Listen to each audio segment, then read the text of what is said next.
সত্যি কথা কইতে অনেক কষ্ট লাগতেছে ভাই লাগিয়া।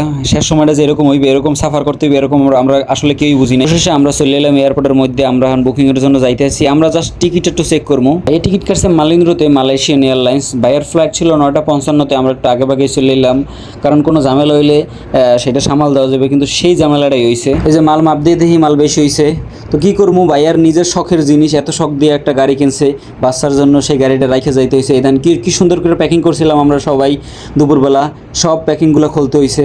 এত সুন্দর করে প্যাকিং করছি, ভিতরে বানছি, মানে দড়ি দিয়ে সব কিছু খুললা ঠুল্লা, তারপরে যে গাড়িটা বার করতে হয়েছে। এত এত পরিমাণ কষ্ট লাগতে আছে, এত শখের একটা জিনিস, কারণ জিনিসগুলো আমি কিনছি ভাইয়ের সাথে সবসময় থাইকা।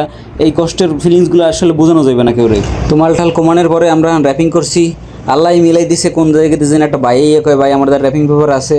আমরা ওইরকম প্রিপারেশন লয়ে যাই নেই যে আসলে এরকমভাবে আমাকে খোলা লাগবে। আমরা ভাবছি 2-1 কেজি বেশি হইবে, ওটা নেওয়া যাইবে, কিন্তু 10-15 কেজি কেমনে কি সম্ভব। তো বাইডারে মিলাই দিছে আল্লাহ, যাই হোক সবাই হেল্প করছে হাতে হাতে। তো আমরা সবাই এই যে এখন র্যাপিং করতে আসছি। তারপরও মোটামুটি আমার ভাইয়ার যে হ্যান্ড ব্যাগটা ছিল, ওই হ্যান্ড ব্যাগটা তারপরে জরিমানা দেওয়া লাগছে, মানে জরিমানার উপরে জরিমানা। আজকাল জন্মের শিক্ষা হয়েছে ভাই, এরকম কষ্ট জানি কেউ না পারে। এত কষ্ট এয়ারপোর্টের মধ্যে মাল এই চেঞ্জ করে, মাল আবার বাইন্দে আবার র্যাপিং করা, সেই কষ্টটা আসলে বুঝতে পারবো না। অনেক কষ্ট হয়েছে সবার। যাই হোক মাল ঠালান গুছাইয়া আমার ভাইয়া আমার এই যে বুকিং এর জন্য যাইতে আছে।